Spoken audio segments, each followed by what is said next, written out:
¿O no, muchachos? ¿Para qué Dios te da hijos varones? Para que continúen con la estirpe minera del padre, para hacer campeonatos de eructos en la mesa y sobre todo para que lleguen a donde nosotros no pudimos, jugar en primera. A Rulo, básicamente un hombre básico, nadie podía desinstalarle del rostro esa sonrisa que le había provocado la ecografía de los 4 meses que se había hecho Mariela esa mañana. El bebé que esperaban no iba a llamarse Celani, como intuía la mamá. Lo que venía en camino era un Facundo.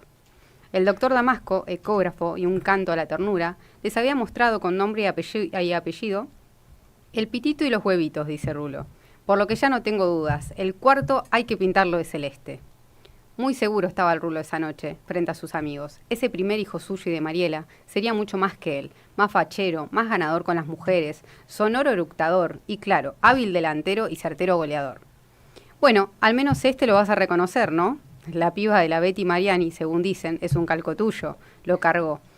El Laucha Muñoz, ante la risa de los demás y la cara de ¿por qué no te vas al carajo? Del Rulo. Al otro día de saber la noticia, el papá más orgulloso del mundo se lo cruzó sin querer al entrenador de los infantiles de Newbery. ¿Podés creer que me preguntó a qué edad lo puede empezar a mandar al club? ¿Qué tipo ansioso este Rulo Chapero? Comentó Dani, que entrenaba a los chicos del barrio. Menos mal que el Ricardito Rossi, el obstetra que atendía a Mariela, era un tipo reservado y no ventilaba las preguntas pediátrico-futboleras del Rulo. La patada que siente la mamá del lado del corazón, doctor, ¿puede ser un indicio de que le pegará con la zurda? ¿Puede ser un buen estímulo para la criatura hacerle escuchar desde ahora los relatos de los partidos? Antes de que naciera, el hombre se recorrió todas las casas de deportes para ver cuál era el talle más chico de camiseta. Averiguó, sin que su mujer supiera, si había botines para bebés y preguntó en la sede de Chicago cuál era la edad mínima para que un pibe entrara a la cancha con el plantel de la primera. Lo soñó 1.000 veces al Facu, y en esos 1.001 sueños las imágenes se repetían. El hijo del Rulo estaba lleno de mujeres, emitía sonidos indebidos en la mesa, hacía goles, hasta que por fin, el 6 de agosto, antes del arranque de la Apertura 97, Facundo Chapero hizo su ingreso triunfal en este mundo. 450 kilos, narigoncito, peludo y con piernas chuecas. En la puerta de la habitación, la 507, no había ni un osito ni un conejo celeste. Estaba el muñeco con la camiseta de Chicago, que el gordo Omar había sacado del espejo retrovisor de Peugeot y lo había colocado a escondidas de Mariela, que recién se enteró al tercer día cuando le dieron el alta médica. El Rulo miraba a su hijo y lloraba. En ese Moisés que le regaló la tía Elena estaba el Facu. Un pasaporte directo a Europa, decía el papá, soñador de un futuro futbolero para su primogénito, no menor al Betis español o al Galatasaray turco. En cada vómito del bebé, el Rulo veía un escupitajo al 4 de Vélez, en un clásico caliente. Al verle los genitales, todavía hinchados por el parto, decía en voz bajo, unos huevos así de grandes tiene que tener para jugar mi hijo. Y a la noche, cuando no se podía dormir y Mariela lo mandaba a hablarle suave al oído, el Rulo, narrador autódata con pedagogía cero, le inventaba relatos, que sí o sí incluían una pelota. Muchos de ellos eran protagonizados por él mismo, un entusiasta mediocampista que no llegó a nada por ser un medio pelo y tener 2 operaciones de meniscos. Pero a vos te voy a sacar bueno, Facu. Ya la convencí a mami de que antes del estudio viene el fútbol. ¿Qué es tan redondo como la tierra? ¿Un libro o una pelota? El hombre miraba con desconfianza cada regalo. Sonajeros con mariposas, ropa con payasos y ositos, libros con pájaros, baldes, vacas, más mariposas. Adepto a la corriente de que los varones deben mamar el fútbol desde que abren los ojos, empezó a comprarle figuritas de fútbol que el bebé se llevaba a la boca. Para éxtasis del padre e histeria de una mamá escéptica y primeriza, cuando Facundito el tercer mes pasó su propia habitación, el Rulo le colgó un póster del gráfico del 91 entre los cuadros del bebé. Fue creciendo con mamadera y baberos de Chicago. A las pelotas les daba la misma bola que a los autitos, los peluches y a los collares. Es normal, Rulo, no seas tremendista, lo paró en seco su esposa, cuando el padre de la criatura amagó con prohibirle la entrada a la pobre tía, que le regalaba estas cosas. Con el clausura 98 en marcha, empezó a gatear. A la pelota, una réplica pequeña de la Adidas Mundial de Francia, la miraba rodar, seguirla, nunca atraparla, jamás. Cuando ya se sostenía con los pies, el papá lo alzaba desde atrás por los hombros para que con un movimiento pendular el Facu le entrara de lleno a la bola. Llora porque se asusta, no porque no le gusta el fútbol, lo tranquilizaba un vecino. El Rulo quiso ir a una consulta con un pediatra, pero Mariela lo tiró de ridículo y se lo prohibió. Ya en épocas de jardín de infantes, el chico se pasaba más tiempo frente a cualquier otro objeto que ante una número 5. Y eso que entre todos los Papá Noel le habían traído 2 arcos de plástico con redes. Desesperado, el papá buscó un aliado en la PlayStation, pero resultó ser que Facu solo enloquecía con un juego de Harry Potter. Empezó el primer grado y el Rulo, a esa altura, estaba entre ponerse firme y la desesperanza. Mariela quería otro hijo, pero él decía no estar preparado aún. Facu andaba bien en el cole, tenía muchos amigos, se destacaba en educación física, pero iba a regañadientes a las clases de fútbol, lo único que le interesaba a su padre. Los chicos tienen su tiempo de maduración, no hay que exigirles, decía DT, el DT de la escuelita de fútbol. Mariela propuso que lo dejara a ella llevarlo los ojos al club, y él ya había roto relaciones con la tía Elena por aquella pizarra mágica que le trajo en vez de una pelota. Fue ahí cuando, para no enloquecerse, retomó el hábito de la pesca. De vez en cuando Mariela le contaba que fue suplente, que entró un rato, que casi hizo un gol, o que el equipo llevaba 3 empates seguidos. Facundo no daba más detalles, se encerraba en su cuarto a leer, a mirar tenis o a escuchar música. Nunca se veía con su papá. Nunca veía tampoco un partido de Chicago, porque decía que se aburría. Lo único que me falta es que me digas que de grande querés ser princesa, le dijo Rulo. Mira, papá, en la escuela hicimos un trabajo práctico sobre la Declaración Universal de los Derechos Humanos. Lee acá, ¿ves? Toda persona tiene derecho a la vida y a la libertad. Así que déjame vivir y elegir libremente lo que me gusta. Acá dice, nadie puede ser sometido a tratos crueles ni obligado a hacer algo que no le gusta. Pero quédate tranquilo, pa, que princesa no voy a ser. En la preadolescencia, insinuando un futuro más cercano a la abogacía que al fútbol de primera, estos enfrentamientos con su papá fueron cada vez más frecuentes. Si por el rulo fuera, según contaba en el café, yo hubiese implementado una parte entre los futboleros y los demás hasta para los medios de transporte. Lo deprimente, confesaba resignado, era que con su hijo viajarían en colectivos diferentes. Así, mientras el papá deliraba con leyes para que los padres tuvieran la potestad jurídica de elegirles un equipo a sus hijos, Facundo ya había ejercido el derecho a no ser más de Chicago. Me dijo que no le gustaba la combinación del verde y el negro, ¿podés creer? Me quiero matar. Con la batalla perdida en un 70%, un día de semana cualquiera, el Rulo se fue hasta Newbery para intentar un último manotazo ahogado con el entrenador. Pero el Dani, que en ese momento estaba practicando definición con el equipo femenino del club, le salió con un martes 13. Tu hijo es un montón que no viene más a fútbol, Rulo. Me dijo que a la misma hora está yendo a un taller literario. Sintió que el liceo de cemento del gimnasio se le movía y que los tableros de básquet se le caían encima. Dio media vuelta y encaró hacia la salida. Iba hacia la puerta, rumbo a la luz celestial. Rulo, ¿ya no saludás más? Quédate tranquilo que no te voy a reclamar nada, le dijo la Betty Mariani, tan simpática como siempre, pero bastante más gorda que cuando él y casi todo el barrio perfeccionaban con ella sus técnicas amatorias en el parque municipal. Betty, perdóname, no te vi, tanto tiempo. ¿Qué andas haciendo por acá? Vine a traer a Delfina a fútbol. Anda bien la guachita, juega arriba, hace bastantes goles. ¿Viste qué grande que está? Es aquella, la de los rulitos, la 7. El otro día la vinieron a ver los de fútbol femenino de River. Me preguntaron si Mariani era apellido italiano, si tenía pasaporte comunitario. Qué sé yo le digo que estudie, pero a mí no me hace caso. Ah, mira vos, te salió futbolera. No sabés, re varonera, y eso que en casa nadie la estimuló. Como ninguno la quería llevar a la cancha, un día se fue a ver Argentinos Juniors y después se enganchó acá, con las chicas del club. No te puedo creer, qué bueno. Y no creas que no es muy lindo que la nena tome coca y grite gol eructando. Va, qué sé yo. A mí me salió así. ¿Vos qué tenés? Varón, ¿no? A todo esto, de esta hija, Rulo, nunca se había hecho cargo, solamente por ser niña. Esto es todo sincronización, miradas, intuición, un poco de todo. Muchas gracias, Melanie. Primero, bienvenida, porque no te digo bienvenida. ¿Cómo estás? Buenas. Hola, chicas, muy bien. ¿Ustedes? Bien, todo bien, tranqui. Estamos outfiteadas más o menos parecido con Melanie, miren. Es verdad, haciendo match. Haciendo match. Bueno, muchas gracias por lo que nos leíste. Déjalo ser, de Miguel Bocio, ahí bien dicho en el graph. Sí. No sé si nos querés contar un poco de dónde lo trajiste, cómo se te ocurrió también traer esto. Dale, me parece genial contar eso. Bueno, este texto lo leímos en un taller de ESI en Psicología Educacional, en la Facu. Fuimos a hacer un taller de ESI a una escuela secundaria de acá de La Plata y llevamos esto, la verdad que estuvo muy interesante, y también llevamos algunos cuentos a primaria. Así que este cuento fue dado por la Cátedra de Psicología Educacional. Qué bueno, qué copado. Podríamos después también subirlo a redes, como todo lo que sí, vamos comentando acá. Así lo pueden leer también tranquilos en sus casas y también lo pueden compartir a quien quieran. Así que bueno, muchas gracias por eso. Nos dejó ahí reflexionando. No sé si escucharon a Gaia en su reacción del final de la historia. Que fue como plot twist. Plot twist. pero en realidad esperado, ¿no? Sí.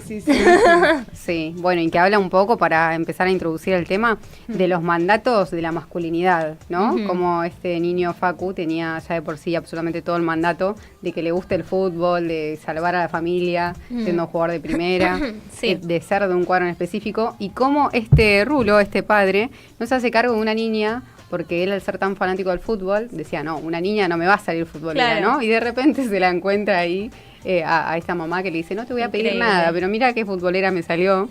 Así que está muy bueno para pensar los mandatos que tienen los hombres, ¿no? Los varones, con respecto a qué tipo de hombre ser. Sí.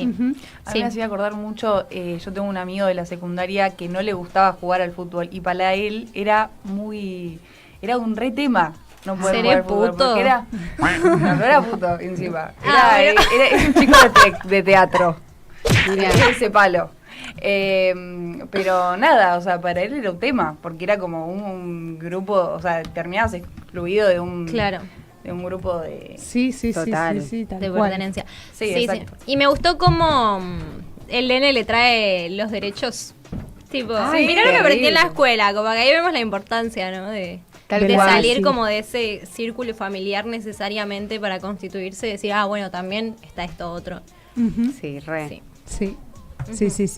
Sí, pensemos también, si vamos a hablar hoy del Ni Una Menos, estamos hablando de violencia de género, ¿no? Y pensemos a la violencia de género como un problema social que se da a partir de justamente varones que tienen que mostrarse constantemente desde un poder y de ser fuertes, ¿no? Ujú. Pensemos a la masculinidad como estos mandatos en específico, que cualquier hombre que no responda a estos mandatos, que ya hablaremos un poquito más, son considerados como una manera incorrecta de ser varón, ¿no? Y por lo tanto excluidos también. Sí. Sí, también pienso en la cuestión del control, ¿no? Yo me quedé con eso del cuento, como esta necesidad de controlar todo y que responda a ese ideal, ¿no? Que se Sí. espera y qué pasa cuando eso se cae, ¿no? Cuando efectivamente uno siente cosas diferentes a lo que los ideales y los imaginarios proponen, ¿no? Como de la sociedad.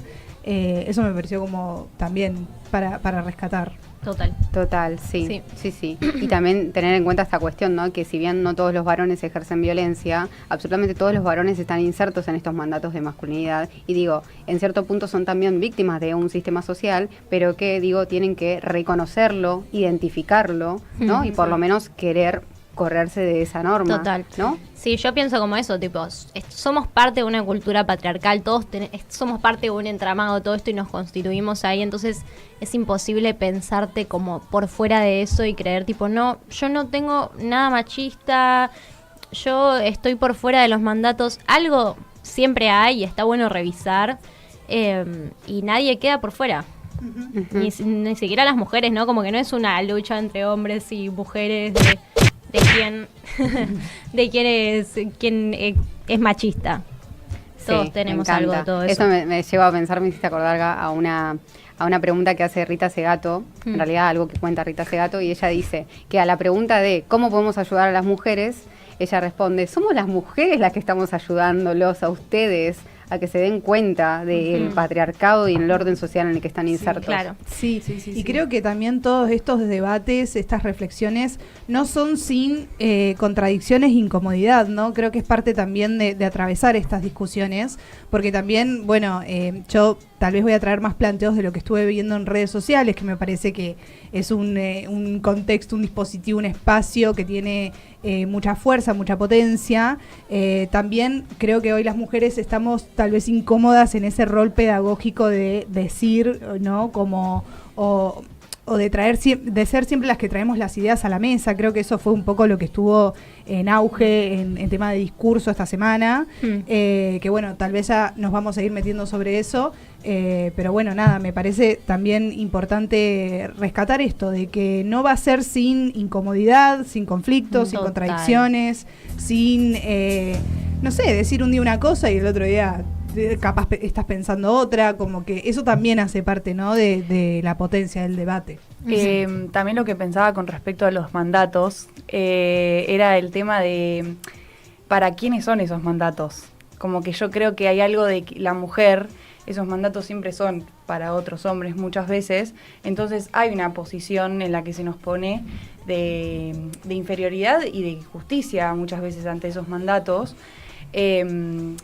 pero también lo que pasa con los mandatos hacia los varones, que son para otros varones también. Ujú. O sea, el mandato de, por ejemplo, el que más se habla, el más cliché, el de no llorar, no es para no llorar enfrente de una mujer, es para no llorar enfrente de un otro varón. hombre. O sea, ¿qué pasa ahí? Por ejemplo, esto, la relación del padre con el hijo, ¿no? Sí. Como que las mujeres en ese sentido no nos pasa eso, ¿viste? Como justamente incluso todo lo contrario, es como por favor Sí. lloren. Bueno, hay un concepto que es pick me, que es tipo elegime, y se lo usa mucho, que igual para mí es esto como de vuelta tipo el feminismo alejándose a veces de nuestra cotidianidad, como de la mujer que busca todo el tiempo que el varón la elija, y a mí me encanta pensar que los varones son pick me's, o sea, entre ellos.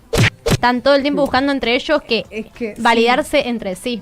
Es que en realidad yo creo que lo que, por ejemplo, deja el cuento un poco ver es que fíjate que la cuestión de jugar al fútbol o no era solo una demanda que le caía al hijo de Rulo, sino también le caía a la otra hija no reconocida de Rulo, ¿no? Como varonera. Claro. Entonces, a veces un mismo mandato puede afectar tanto a hombres como a mujeres. Sí. No es una Es que de cuestión hecho, Por eso esto que decís de Pick Me tiene todo el sentido del mundo, porque en realidad... ¿Quién no quiere que lo reconozcan, no? También. Sí, pero siento como que en esta sociedad patriarcal como que vemos mucho el reconocimiento centralizando al hombre, ¿entendés? Como tanto mujeres como varones, como que tendimos siempre a que la última palabra era el varón. Siento que se va desarmando, pero me llama mucho la atención eso, como el hombre busca validación del hombre. Sí, Porque sí, si el hombre sí, buscara validación de la mujer, quizás no mataría a mujeres. No sé. Bueno, ahí no sé, ahí sería como otra discusión también. No lo he pensado. No sé, pienso. Me hizo acordar. Tiene que ver con Sí. el reconocimiento mutuo, que Claro. habíamos hablado muchas veces sobre Benjamin. Como el hecho de poder reconocer que el otro existe, que el otro es diferente. Como un que el otro semejante.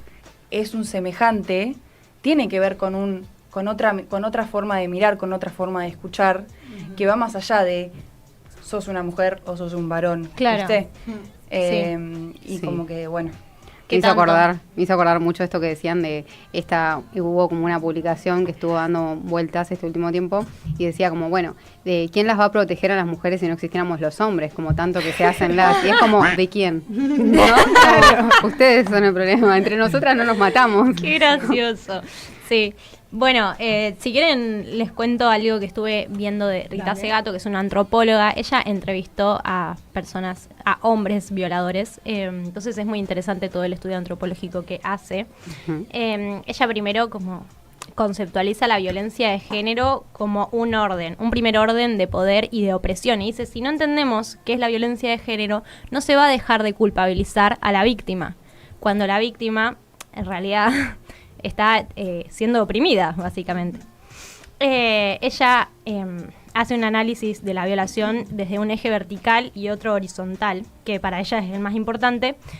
En el eje vertical tenemos sobre todo el que ya creo que, bueno, sobre todo las personas que estamos un poco interiorizadas del feminismo conocemos, que es un poco esto de la mujer oprimida, el hombre opresor, la mujer víctima, el hombre victimario. Esa relación de subordinación de poder que se ejerce ante, por ejemplo, un abuso. Yo cuando escuchaba esto pensaba en el acoso callejero, por ejemplo. De que el hombre quizás no está buscando conquistar a esa mujer que está acosando en la calle, sino está buscando sentirse poderoso, está buscando sentir que la incomoda, sentir que más allá de que ella quiera o no, él lo está haciendo igual, y eso es una búsqueda de poder. Este sería el eje vertical, el hombre violento y la mujer violentada. Después ella habla de un eje horizontal, que este es súper interesante, que habla de la relación entre el agresor y los otros hombres. Ella nombra una cofradía masculina. Dice que el agresor busca reconocimiento o prestigio o validación entre sus pares.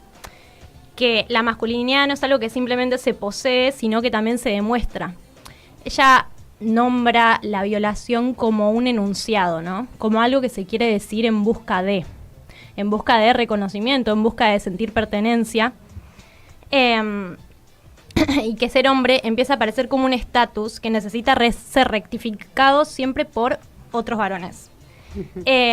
Acá yo pensé, por ejemplo, el vínculo entre el fiscal del caso de Agostina y el violador, el femicida, perdón. Bueno, eso, como todo el tiempo se van entre ellos armando un entramado de defenderse, de ser cómplices y de buscar cierta validación a partir de estos actos de violencia. Incluso lo podés ver hoy en día, entras a cualquier streaming de cualquier, así como streaming entre chabones, y siguen circulando esos tipos de chistes que hacen alusión a la violación, y es como, bueno, formato de chiste, pero se sigue naturalizando en esos ambientes. Total. Y algo que me gusta también de Rita es que ella habla como de que el violador no es un monstruo aislado. Yo el otro día hablaba de que yo cuando era chica y me enteré de lo que era el primer femicidio que escuché en mi vida, no entendía lo que era un femicidio, pero sí sabía que era algo que me podía pasar y que tenía que tener cuidado. Pero me imaginaba como una persona del más allá viniendo de otro planeta que venía en una traffic y te raptaba, ¿no? La traffic. Claro. La traffic blanca. La Y traffic como, blanca. claro, y de pronto cuando te vas creciendo te vas dando cuenta que no, que están en tu cotidianidad y que están en todos lados. Y a mí me molesta mucho ese discurso de, bueno, es un psicópata, ¿qué podemos saber del femicida? ¿Qué podemos? O sea, no se puede, porque tienen otra mentalidad, porque tienen una patología o... No Casi es como una justificación. Claro, tal cual. Y ella sostiene que la violencia sexual es un fenómeno social que surge de mandatos y estructuras compartidas, que es una lógica de la fraternidad masculina. Entonces, no es un monstruo aislado, no es un psicópata. Es hijo de este sistema patriarcal. Es como esa frase que dice tipo, son hijos sanos del patriarcado. Es como un bien aprendido en realidad, aprendió bien la lección. Tal cual. Exactamente. Se comporta cual. bastante Excelente bien. Literal. Claro, y ella dice que no es un crimen individual, sino que es un crimen social el que estamos viviendo. En ese sentido, creo que vos, Mel, habías preparado algo más desde el lado legal, ¿no? Como para aportarnos conocimientos desde ahí. Sí, yo quería arrancar contando que traje un video, me parece espectacular. Esto lo vi en la marcha el otro día, el 3 de junio, que hicieron una perfo. Es excelente. Aparecen, ahí lo podemos ver. Era una chica disfrazada de justicia, ¿no? Y aparece como un juez. Me parece espectacular esto que hacían, lo hacían a cada rato, estábamos todos gritando, ¿no? Como justicia, que gane la justicia. Sí. Y bueno, y entra directamente en línea, ¿no? Con esta cuestión de que no solamente tenemos como hombres, varones, ¿no? Machistas, sino todo un sistema. Y cuando digo todo un sistema, tiene que ver con que en el ámbito de la salud, en el ámbito de la justicia, ¿no? Digo, es todo un sistema sumamente patriarcal. ¿Y qué pasa con este sistema patriarcal que se maneja de esta manera? Es que lo que hace es revictimizar a la víctima, ¿no? Entonces, lo que sucede es que hay una victimización secundaria, ese es un concepto real, que es que el daño de la víctima se ve completamente incrementado al, digamos, como relacionarse directamente con el ámbito de la justicia, ¿no? Uno se relaciona con la justicia y automáticamente ese daño que sufrió, bueno, vuelve, como triplicado por el simple hecho de que la justicia es patriarcal, Sí, ¿no? exacto. Nos encontramos, por ejemplo, constantemente con sometimiento de las víctimas a demoras, ¿no? A derivaciones, Total. consultas innecesarias, declaraciones reiteradas, ¿no? Responder a veces sobre cuestiones que no están relacionadas con el hecho en cuestión, exámenes médicos repetidos, reiterados. Y todo esto genera una revictimización secundaria, ¿sí? Habla de la violencia institucional, ¿sí? De la asimetría de poder y de una justicia patriarcal. Yo, más allá de ser psicóloga, soy también prima de Brisa Formoso Sobrado, que fue asesinada por su femicida, que está cumpliendo su condena, pero en nuestro proceso como familia judicial tuvimos que atravesar y toparnos con esta justicia superpatriarcal, en primer lugar con el primer abogado que nos acompaña en la causa, que por ejemplo, tuvo un accionar pero completamente negligente, violento e ilegal, por ejemplo, ¿no? Entonces, los familiares no solamente tienen que pasar por el dolor del femicidio de un familiar, sino además, ¿no? Toparse con que encima quien te tiene que defender actúa de esta manera. ¿no? Por ejemplo, les doy 2 ejemplos ahí cortitos. Supónganse, este abogado decía que él no podía pasarnos la causa del caso, que ese no era su rol, cuando en realidad es su función, ¿no? Pasarle a los familiares la causa. Lo dice incluso una ley de víctimas, que tenemos una hermosa ley de víctimas, pero que me parece nadie está revisando si esto se cumple o no, porque esto no es así. Y los familiares, obviamente, entendemos poco, no estamos como en el tema.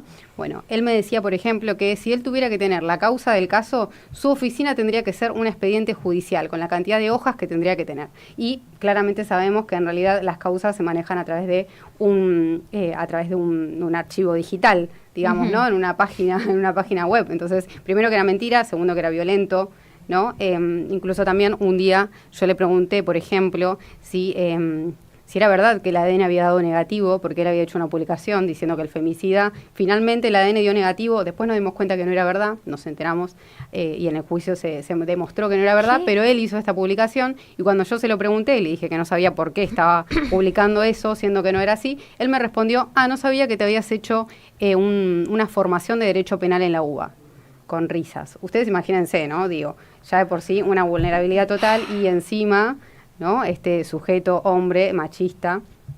También incluso hubo un traspaso de información confidencial, por ejemplo, a los abogados de la contra, a los defensores del femicida. Eso sí no podía pasar. La verdad es terrible. Y esto habla también de esta cofradía que vos decís, ¿no? Que tiene que ver con medio como apañarse entre varones. Creo que hoy en día una manera de apañarse es este nuevo discurso de las falsas denuncias, ¿no? Como total. Todo lo que vos estás contando, que pasa cuando alguien va a denunciar y cuando se está tramitando el juicio, y en lo que reparan son en las falsas denuncias. Por eso me parece re importante, gracias por traer el testimonio, porque, están vendiendo una cosa y la realidad es otra, lo que está pasando es otra cosa. Por eso me parece importante que lo traigas. La verdad que sí. Al revés, encima de que una mujer cuando denuncia tiene que atravesar por todo esto, y que encima quizás, supónganse, una mujer que está sufriendo violencia de género en su casa, que quizás tiene que escaparse en primer lugar para poder ir a hacer una denuncia, ¿no? Porque tiene quizás al marido, al novio, a la persona que tiene al lado, controlándola todo el tiempo. Esperar no sabe cuántas horas para hacer esta denuncia, y encima volver y ser cuestionada seguramente por este hombre, ¿no? Ustedes imagínense lo difícil para una mujer que está conviviendo encima, ¿no? con un violento, poder hacer una denuncia. Y bueno, en realidad faltan denuncias, ¿no? Sabemos que faltan denuncias, faltan que todavía que hablen un montón de mujeres, y las falsas denuncias, me parece que lo que se quiere hacer justamente es desviar el foco para no hacerse cargo irresponsable de lo que hay que hacer. Y generar miedo también, porque ¿qué mujer va a querer ir a denunciar ahora que es, falsa denuncia? Es que eso te iba a decir, como todo el tiempo es un debate acerca de lo que hace o no hace una mujer, todo el tiempo se vuelve el foco ahí, y nadie está hablando de por qué siguen existiendo femicidas. Tal cual. Total. Me parece válido un planteo que hace Sofía Bellis, que ya fue bastante difundido en Twitter.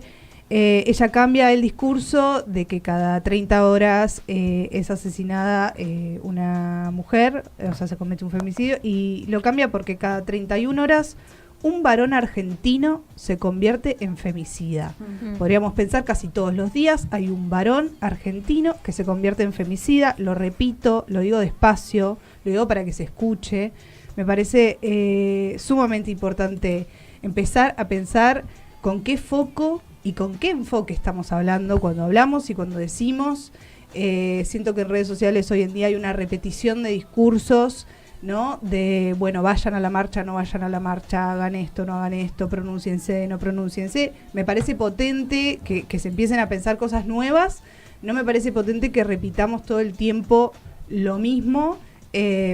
Mi propuesta tal vez es no, primero el cuidado con la repetición, y por otro lado no caer tampoco en nuevas moralidades sobre qué hay que hacer y qué no hay que hacer, sino tal vez empezar a repensarse, ¿no? A tener una autocrítica y poder decir algo genuino, por más incómodo que eso sea. Escuché muchos varones decir cosas interesantes, copadas, no una repetición de lo mismo que ya se venía diciendo. Así que, quería traer eso. Sí, Nasa, y eso que vos traes del discurso, ¿no? De en vez de decir que una mujer es asesinada, ¿no? Es decir, bueno, un varón se convierte en femicida. Y yo había buscado y investigado también algo sobre esto muy interesante, que es cómo a medida que fueron pasando los años, pasa hoy en día, el discurso se centró cada vez más en quienes sufren violencia, ¿no? En vez de, se dejó de lado a los varones en vez de priorizar a ellos, que son quienes lo cometen. Y él plantea que es Matías de Stefano Barbero, ¿sí? A él lo vemos, por ejemplo, en la diplomatura sobre violencia de género, en el Ministerio de Mujeres. Y él plantea cómo el discurso fue cambiando y se fue centrando. Por ejemplo, él dice, en un primer momento se decía más que nada, Juan violenta a María. Después se da un pasaje, María fue violentada por Juan, después María fue violentada, y ya directamente hoy suele pasar que nos acostumbramos a decir, María es víctima de violencia. Claro. ¿Y es por quién? ¿no? ¿Quién la violenta? La estamos poniendo en primer lugar a ella, ¿no? Estamos haciendo una revictimización. Vemos la foto de las pibas por todos lados y la foto de los chabones poco, Sí. ¿no? Y además estamos como otorgándole un ser, es víctima, Sí. digo, ¿no? Tiene que ver con una identidad. Y eso Sí. ya de por sí, habla de darle a esta mujer una posición en específico en esto que está sufriendo. Exactamente. Sí. Exactamente. Acá tenemos comentarios en Twitch de Anto que dice: A ver. si pensamos en la idea de que estos hombres buscan validación de otros hombres, entonces el silencio de sus pares juega un papel.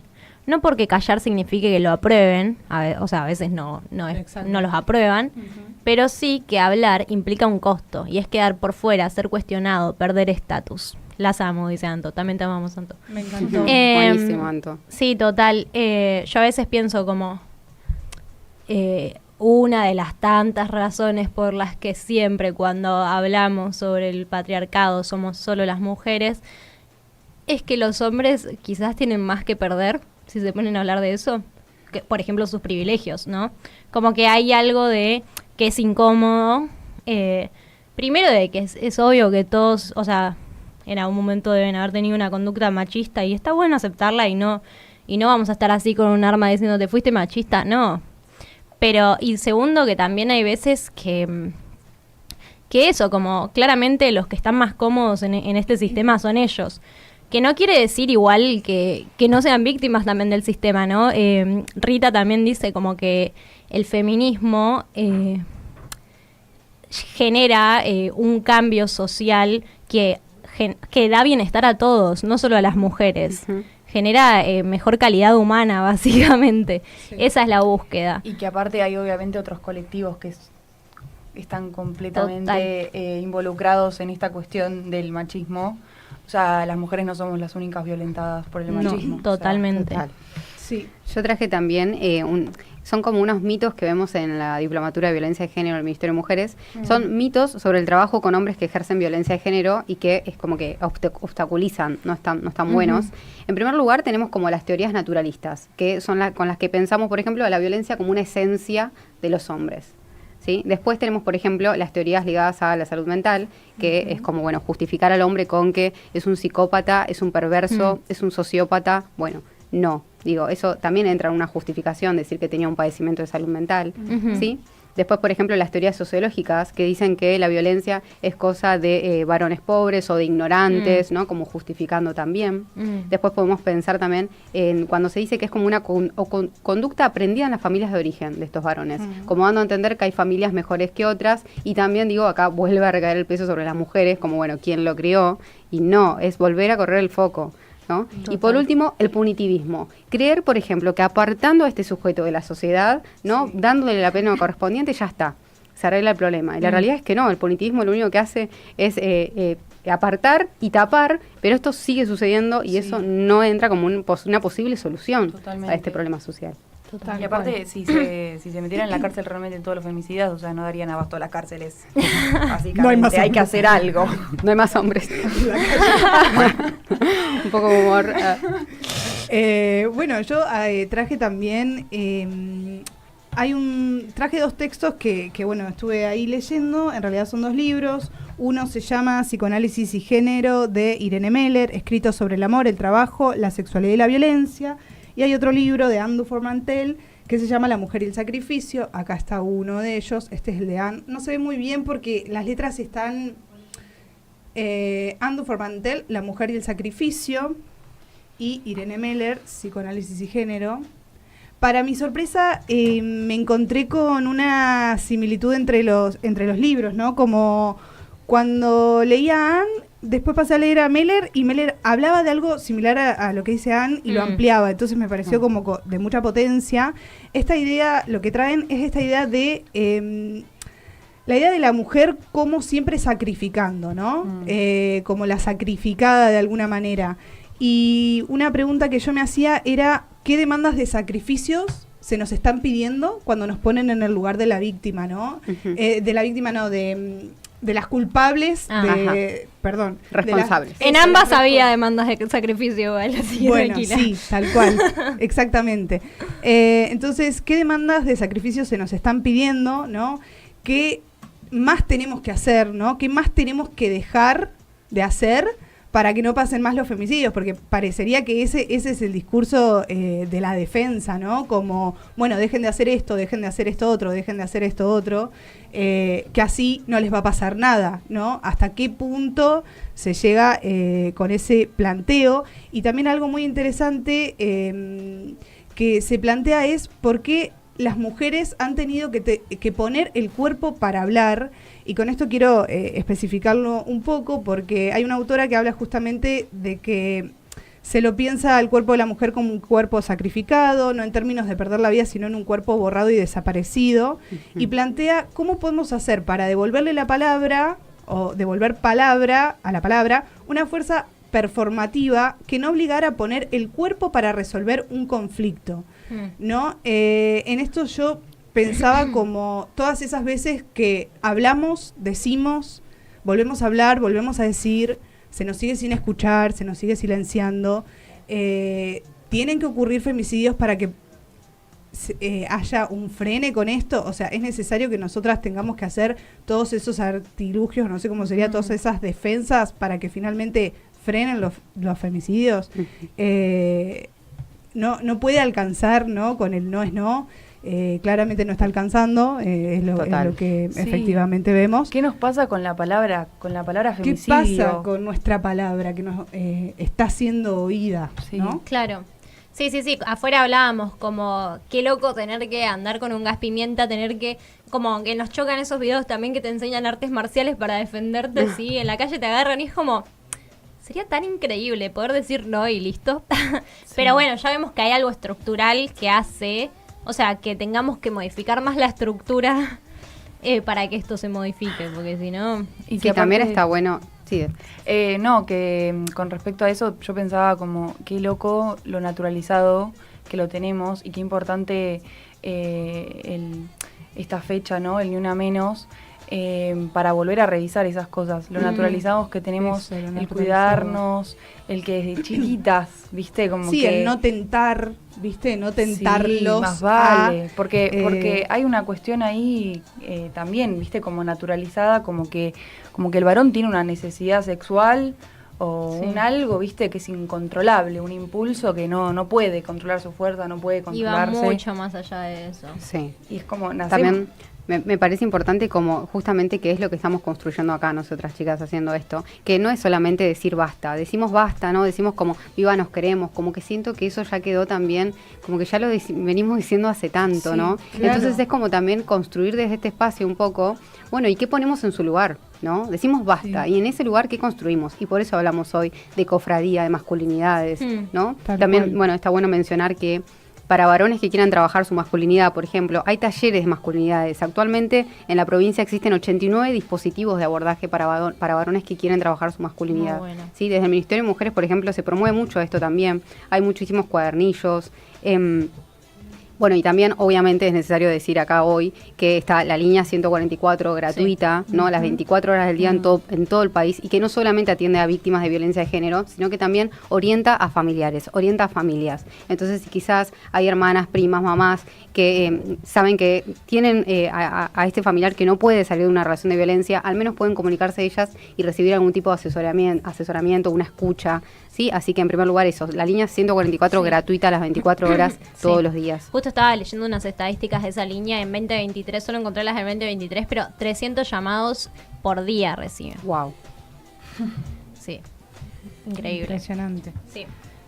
Sí, yo me gustó mucho esto que trajiste, Mel, como de, ok, ya dijimos paren de matarnos, ya dijimos vivas nos queremos, ya dijimos... Claro, eso iba yo con... Te creo. Sí, o sea, la ¿Ahora palabra qué? ya no tiene acción, Claro. ¿entendés? Ya Sí. dejó de tener su potencia de acción porque ni con eso, ¿me entendés? Sí, Sí. total. Es que, chicas, a mí me pasó que yo, hace como 4 años antes de que suceda el femicidio de mi prima, me había tatuado, tengo tatuado acá, somos las nietas de todas las brujas que no pudieron quemar, y tengo una fogata, un fueguito hermoso, y yo me la pasaba compartiendo fotos, ¿no? Si un día no vuelvo a hacer mierda todo. Y después me tocó vivir lo de mi prima, y la realidad es que no hice mierda nada, y sigue todo igual, y sigue sucediendo, y sigue pasando, y de repente es... no cambia, es como, bueno, vos decís, hasta si me llega a pasar, prendan fuego todo y pudran todo. ¿Y qué? Y bueno, y ya está, y pasa, y sigue pasando, ¿no? Exacto. Y es como hace años repitiendo lo mismo.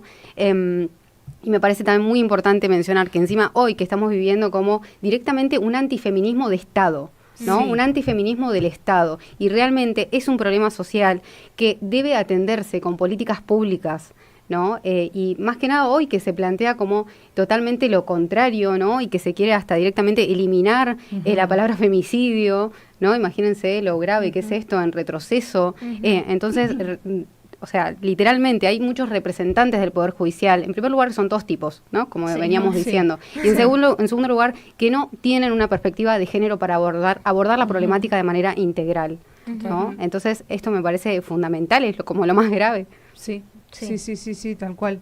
Perdón, te corté, Gai. No me cortaste. Querías...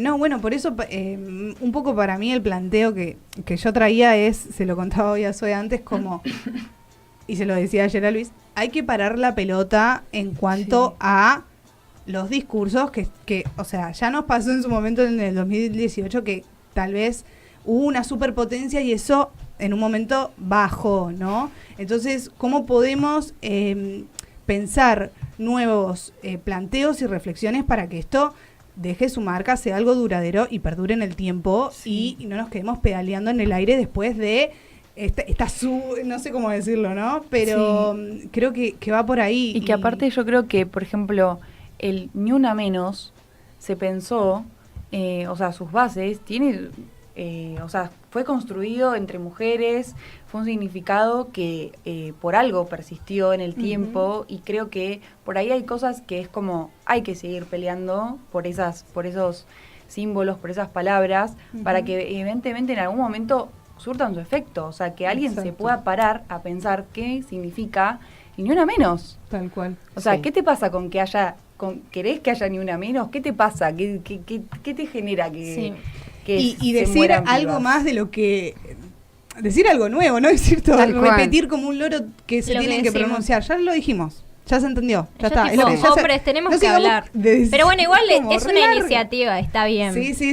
lo Yo entiendo. vi un cambio Pero a estos días veces en redes, eso- pero no sé cuánto va a durar. El tema es que eso para mí termina, el repetir discursos termina coartando la creatividad o el hecho de decir, che, ¿qué me está pasando a mí? ¿Entendés?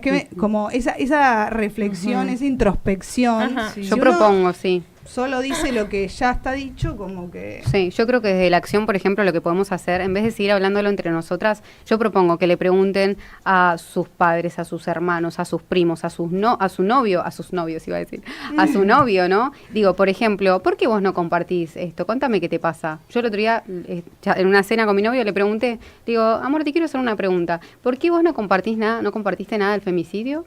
¿Y qué te dijo?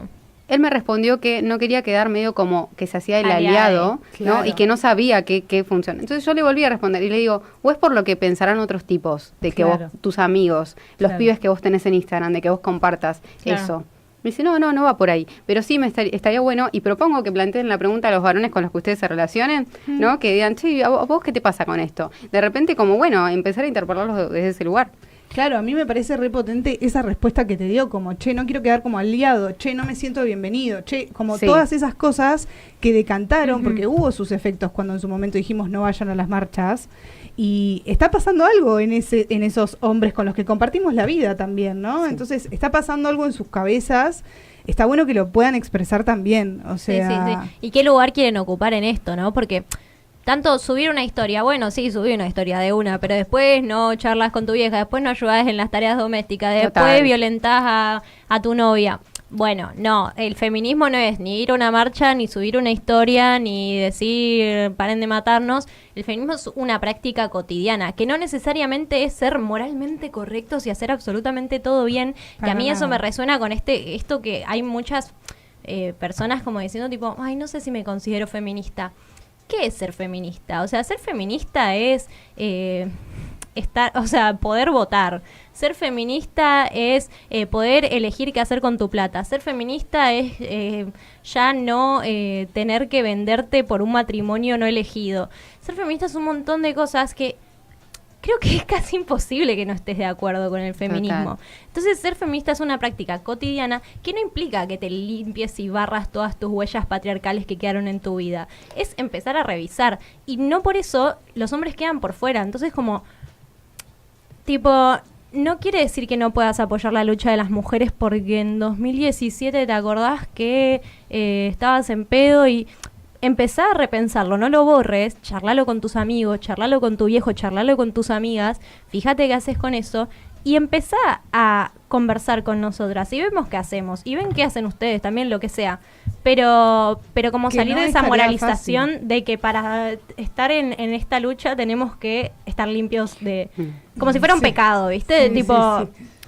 No. Yo creo que lo que pasa con respecto a eso es no solamente hablar con varones o con mujeres, sino hablar entre todos, o sea, que Ujú. deje de ser algo tan como tan tabú hablar y que haya todo el tiempo que cuidarse, porque en realidad no ayuda en nada eso, o sea, en realidad lo que creo que el pedido que no en un momento surgió de que los hombres hablen sobre estas situaciones es por favor, no podemos con todo nosotras, ¿entendés? Como que estamos todo el tiempo, o sea, el feminismo abarca muchas luchas que impactan a toda la sociedad, entonces es parte de también decir, che, esto nos compete a todos, y no es como los hombres hagan algo, es como charlemos de qué nos pasa a todos con esto y dejar un poco los egos.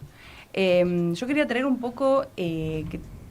bueno, me copé con lo que hablaban, pero como esta distinción entre el vínculo asimétrico y simétrico, Ujú. que lo pensaba mucho en relación de esto, la Cátedra Evolutiva 2, que estuve estudiando, habla mucho sobre este tipo de vínculos y habla en un punto sobre el vínculo entre los hombres y las mujeres y qué pasa ahí. ¿Por qué hay tanto conflicto ahí, viste? Y desde Freud hablaba de que se arma como un paradigma de la alteridad, ¿no? Como que al principio los niños se van dando cuenta de las diferencias a partir de la diferencia sexual, ¿no? Entonces a partir de ahí se va armando todo un imaginario, ¿no? Sobre qué es ser hombre y ser mujer, y nos identificamos con eso. Entonces ahí ya se arma como una diferencia narcisística directamente. Entonces, ¿qué pasa con ese otro que se me hace distinto, que se me arma distinto, porque está socializado distinto? Bueno, justamente el conflicto que se genera ahí tiene que ver con un conflicto narcisista, a la Freud, ¿viste? Entonces yo lo pensaba como, che, basta de egos, ¿viste? Como soltemos los egos. Un montón de cosas nos van a pasar con esto. A mí me pasan un montón de cosas. Digo, yo por ser mujer no quiere decir que tenga todas las respuestas, ni que sea feminista. O sea, no. Es parar el carro, pensar a mí incluso, ¿qué me pasa con los femicidios? ¿Qué tan naturalizados los tenemos? O sea, como un montón de cosas que son válidas pensar. Y les quería leer algo con respecto a esto de los vínculos asimétricos para pensarlo. Es parte de mi resumen, pero se los leo, ¿no? Ujú. ¿Qué es esto del vínculo asimétrico y por qué es importante para pensar la violencia de género? Dice, si el otro es percibido como una mera prolongación del yo, que eso es lo que vendría a pasar cuando hay una asimetría, ¿no? No poder reconocer al otro como un yo diferente, como un yo ajeno, como que no lo puedo entender y no puede ser como objeto exclusivo de mi propia satisfacción, como no lo puedo contener, no lo puedo manipular, no puede ser mío, no lo puedo poseer. Cuando no lo puedo percibir de esa manera, por el contrario, como una amenaza a la propia integridad, la violencia emerge como un intento desesperado de control sobre lo que se siente ajeno e inmanejable. Jessica Benjamin señala que el núcleo de la dominación y la sumisión es una ruptura en la tensión, entre la autoafirmación y el reconocimiento mutuo. Cuando falla la capacidad de ver al otro como un sujeto semejante y a la vez diferente, un igual soberano, el vínculo se corrompe. La violencia, en sus distintas formas, es la expresión última de este fracaso, el intento de anular la subjetividad del otro para negar la angustia que provoca su existencia independiente. Sí. Hermoso. Me encantó. Sí, sí, que nos piensen como una extensión de ellos, tipo, pará, soy un sujeto pensante. Creo que eso pasa por escuchar, como sentirse escuchados. Hoy en día yo creo que en esta sociedad muy individual en la que vivimos, es un privilegio sentirse escuchado. Es muy difícil. Sí, completamente. Siento que hoy en día cuesta tener esa sensación. Sí. De, che, siento que me sentí escuchada cuando me pasó algo. Me llama la atención cómo justifican la violencia de justamente esto mismo que está hablando de que violenta. Como que esto de, ay, qué suelta que caminaba, ay, qué... Como si eso justificaría, tipo, el hecho de que es una persona independiente que anda por la vida bien. Es una nena. Claro. Justifica, tipo, que entonces voy a irte violento, ¿no? Sí, Total. también creerse como centro del mundo, ¿no? Como que Claro. todos están organizados para seducirte a vos, todas las mujeres, tipo... Sí, y ¿saben qué? Antes, hace aproximadamente 7.000 años atrás, no existían las diferencias de género. Esto no existía. El patriarcado, al ser un orden social, económico, político, Ajá. tiene un origen, no existió siempre, ¿no? Rita Segato, por ejemplo, plantea que el Rita patriarcado... Segato. Vamos, Rita, La te amamos. amamos, Rita.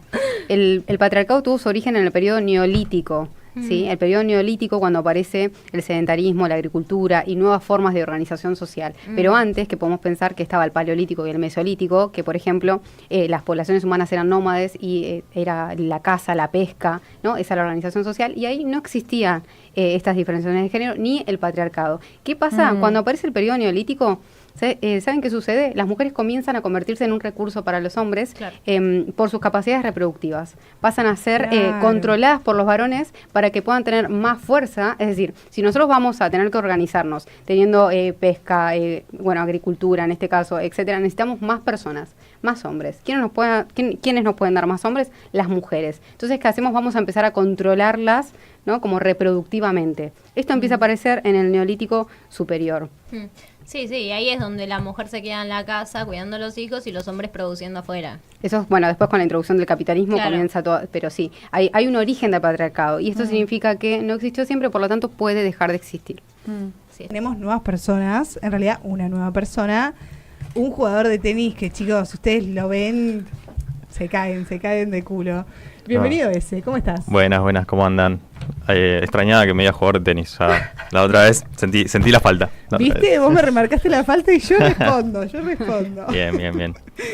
Bien. Bueno, ¿qué nos trajiste para hoy? Vamos directo al punto, así tenés tiempo para desarrollar tus ideas. Bien, hoy tenemos un tema complicado. Un tema que me van a tener que disculpar la desprolijidad de la columna, porque primero no hay material. No, Ok. hoy no hay No hay recursos diapositivas. audiovisuales. No hay recursos audiovisuales, apenas hay un poco de música que Mati simplemente va a ayudar a poner de fondo un poco en la columna. Y después también las ideas sobre un tema tan complejo que, si bien uno puede estar interiorizado en lo que es el feminismo y los discursos del feminismo, es complejo agarrar y armarlos para armar una columna y poder decir algo que dentro de todo sea relevante. Sí. Así que en ese sentido fue una columna bastante complicada de armar. Tampoco tenía ganas de repetir un poco lo que estaban diciendo ustedes durante todo el programa y las cosas que faltaron por decir.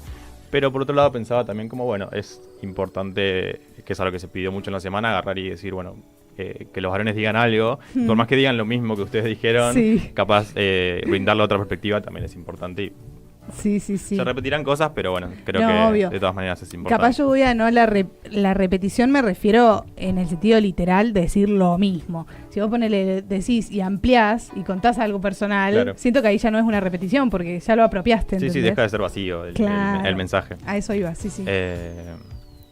Nada, y de todas maneras igual hay cierta incomodidad a la hora de plantear el tema y de hablarlo, porque es como que uno toca un poco de oído las situaciones. Es como que no... En lo principal, digamos, no estamos criados para hablar de estos temas, para cuestionarlos, para agarrar y decir, todo este poder que te otorgan como naciste varón y tenés este poder, no te preparan para cuestionarlo, sino más bien para reproducirlo incluso. Entonces es un poco complicado ponerse en ese lugar, y después por otro lado porque tampoco podés ponerte en ese lugar. O sea, tocamos de oído los varones en el sentido de agarrar y decir no puedo sentir lo mismo que siente una mujer en ninguno de los aspectos que las vulnera, que la sociedad las vulnera.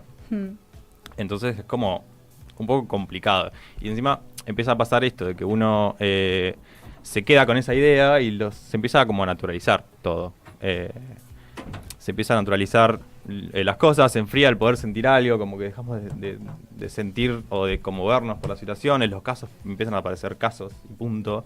Los números, si bien están, empiezan a ser números en algún punto, como que se pierde un poco la historia que hay detrás de cada cosa que sucede, y eso es también lo complicado, porque es como uno trata a veces de agarrar y decir, bueno, hago silencio en esto y escucho, y a veces hacemos demasiado silencio y escuchamos un montón de cosas que capaz que entran por acá y salen por acá, porque repito, se empieza a naturalizar. Porque, por ejemplo, agarrar y decir que pasaron 11 años del primer Ni Una Menos es una declaración y es algo importante en nuestro país, y con todo el desarrollo que tiene la historia del feminismo es importante decirlo, pero quizás también tiene mucho más impacto si pensamos que 11 años son los que tenía Candela, que es un caso que nosotros, creo yo, que nuestra generación un poco nos pegó bastante de cerca, porque teníamos más o menos esa edad, al menos la mayoría, un poco más, un poco menos entre nosotros, pero sí. Y Candela tenía 11 años cuando, igual me parece importante también decir que Hugo Elvio Bermúdez y Leonardo Daniel Jara la mataron, porque hay que recordar también los nombres de quienes fueron los responsables de los casos. Y empieza a tener un poco más de marco el número, como pensar los 11 años del Ni Una Menos, o pensar los 11 años que nos hacen decir que cada 31 horas muere una mujer y hay un femicidio, o que cada 31 horas, como decían ustedes, un hombre se convierte en femicida, que creo yo que encima tiene que ver con los frutos del propio sistema, que en algún punto legitima la violencia de ciertos discursos que hacen que un hombre se convierta, entre comillas, en femicida. Y que en Argentina pase esto, que en Latinoamérica pase cada 2 horas y que en el mundo pase cada 10 minutos. Es una barbaridad. O sea, durante lo que duró el programa hubo varios 10 minutos en todo eso, y hubo varios femicidios a nivel mundial. No deja de ser 3.424 víctimas en estos 11 años, y también 3.840 niñas que se quedaron sin madre, y en el 85% de los casos sin padres, porque normalmente suelen ser los responsables directos de los casos. Entonces estamos hablando de niñeces huérfanas en algún punto. Solamente 26 son 104 las víctimas y 233 tentativas, que a veces también queda de lado la idea de, bueno, no se consumó el acto, entonces parece un número bastante relativamente bajo que viene bajando, pero también hay un montón de tentativas en el medio. Y después, a nivel de lo que son los rangos de edad, las mujeres más afectadas son de 20 a 40 años, pero sin dejar de lado que no hay edad para ser vulnerada, porque en Argentina el 75% de los casos son menores de 15 años. En Latinoamérica el caso más joven es una bebé, básicamente, de menos de un año, y el caso más adulto es una señora de 104 años. Wow. Entonces es una estadística que por suerte podemos tener y lamentablemente tenemos. Como que está bueno saber qué es lo que pasa en el mundo, pero lamentablemente tenemos números muy, muy difíciles de leer, y que encima siguen acompañadas de discursos que son repetitivos en algún punto. 11 años después seguimos discutiendo las mismas cosas en algún punto. Las mismas cosas que se decían después del caso de Candela, o después del caso de Lucía Pérez o del de Micaela, son los mismos discursos que hoy en día estamos escuchando. Quizás ahora, es lo que decían ustedes, se le está dando otro marco de tratar de todo el tiempo traer algo nuevo, como para ver si de alguna manera entra la bala en algún lado. Sí. Pero hace menos de un año, o hace un año justamente, con el triple femicidio, con lo de Pedro Rosenblatt, cuando hizo la entrevista con Gustavo Cordera, exactamente, se empezó a decir que las feministas se pasaron 3 pueblos. Sí. Y es como, quizá simplemente uno intenta buscar un poco de empatía en el otro y decir, che, estos números no te conmueven en algún punto, no es pasarse 3 pueblos, es agarrar y decir, es una discusión que te tiene que mover algo. Y no tiene nada que ver con plantear que alguien es exagerado o no por discutir algo que hace 11 años sigue pasando, y cada vez, o sea, no es que los números bajan un montón, o si bajan porque también los recursos en relación a las estadísticas también se reducen, y a veces incluso cambian. O sea, hay un montón de variables para que alguien pueda decir ya no es como antes. Pero bueno, hay un autor, un sociólogo, que es Azpiazu Carballo, que en su texto de Masculinidades y Feminismo va a decir que sucede que en el imaginario colectivo se empiezan a a asumir los discursos de las propias identidades masculinas, como bueno, antes los padres capaz no estaban tan presentes con los hijos, ahora sí, como que si vos haces una encuesta, ponerle para decirlo con un lado, los padres suelen estar más presentes, les suele interesar mucho más, quizás los piropos están mucho menos aceptados, la gente entiende en general que matar a las mujeres está mal, la gente entiende que está mal decir que una mujer tiene una postura que parece, una soltura que parece de alguien no virgen, está mal, todos entendemos que eso está mal. Incluso imaginar que alguien diga eso como que parece incorrecto, parece del medioevo en algún punto, pero no deja de, el autor también dice que no deja de estar muy en contraste con los datos que encontramos, porque en el día a día vos podés decir todo eso y parece como algo natural, pero después los datos son completamente lo contrario, y más si dejamos de prestar la atención a los discursos e identidades de los hombres heterosexuales y empezamos a tener cierta lectura un poco más relacional, más contextual, más de otros discursos. El autor da el ejemplo de la licencia por paternidad, que bueno, él es español, en su contexto español, de que es tipo, básicamente bastante patética la cantidad de padres que toman la licencia por paternidad. Yo diría que en nuestro país también es bastante patético que nuestra licencia por paternidad sean 2 días, porque ahí también estamos hablando del rol del Estado, del que hablan ustedes hoy con los fiscales, que también hay una cuestión del caso, bueno, justo ahora de Agostina, que en la figura de femicidio o feminicidio, para remarcar un poco el rol de la negligencia que tiene el Estado, o en la idea de que los fiscales sean todos hombres, pero al mismo tiempo son todos hombres que no están capacitados en violencia de género o en perspectiva de género, siendo que hay una ley desde 2017, por el caso de Micaela, que deberían estar todos los 3 poderes capacitados en violencia de género, y eso no sucede, y sigue sin suceder. Entonces también no podemos desconocer el rol que tiene el Estado en cualquiera de los casos que van pasando también. O incluso en la reproducción del sistema patriarcal. Totalmente. Siento que estás diciendo cosas nuevas. Aunque no te parezca. Sí, está bueno esto de la ley Micaela que decís, que también de paso agrego, en el Ministerio de Mujeres de Provincia, que es el único ministerio que tenemos hoy en día funcionando, la ley Micaela, la capacitación es gratuita y está especializada. Por ejemplo, ley Micaela en el ámbito del deporte, para todos profesionales que se desempeñan ahí, ley Micaela en organizaciones comunitarias. Así que quien esté interesado puede buscarla y la puede hacer ahí de manera gratuita. Sí, incluso a veces en la facultad también nosotros en la también. facultad lo hemos dado. Tenemos. Pero bueno, y ahí es donde vuelve un poco a lo que decíamos antes, porque es como que se enfría el poder sentir algo. Como que todo se da en un campo discursivo, todos asimilamos la teoría, todos sabemos lo que está mal, pero lo que pasa es que los varones no aprendemos a sentir distinto en algún punto. Como que en nuestro currículum de enseñanza o de crianza de la vida no nos enseñan a poder decir esto nos conmueve, esto nos mueve de alguna manera. Y encima, no dejando de lado que cada vez parecen que hay menos cosas que están mal, y parece que hay discursos que cada vez empiezan a generar más aplausos que indignación. Sí, y eso también todo se es está bastante poniendo complicado. Como por suerte hay un sector que pone un freno a los discursos, por ejemplo, del gobierno, pero viste, también hay toda otra parte que está empezando a hacer que todo se vuelva ambiguo, viste. Bueno, puede ser así, pero puede ser así, como relativizando todo. Sí, o hay temas más importantes, que también es algo que se dice un montón en el último tiempo. Sí. Como bueno, quizás hay temas importantes y otros temas que también son importantes, pero no dejan de ser menos importantes todo. Sí, básicamente. Pero bueno, en la reunión que tuvimos con ustedes el otro día para hablar del programa, o incluso hablando con amigas en el día a día, como que empieza a salir esta pregunta de, bueno, ¿por qué pasa esto? ¿Por qué? ¿Qué les pasa por la cabeza a los femicidas? ¿Cuál es la razón? Es como todo un mar de incertidumbres de una situación que no se entiende, porque es un poco inentendible, pero que no deja de ser como crudamente real todo el tiempo.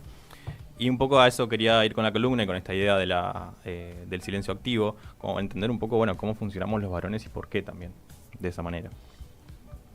Lo escuchaba Martín Garabal el otro día porque hablaba de que capaz los varones no sabemos qué decir o cómo decirlo o dónde, y quizás lo principal es hablar en el propio círculo, y ni siquiera tienen que ser amigos, puede ser incluso hasta en la calle cuando uno ve una situación, en cualquier contexto en que vos estás con algún varón y está sucediendo algo, o sea, no es que... Mientras miran partidos de fútbol. Claro, no es que tiene que ser tu amigo y vos decís, no, mi amigo no lo hace y ya está. Hay un montón de situaciones en las que uno puede intervenir justamente porque es lo que hablan ustedes hoy, la valoración del varón sobre el otro varón tiene un peso, y lamentablemente es así, pero hay que también, una forma de hacer algo es hacer eso, intervenir en esas situaciones.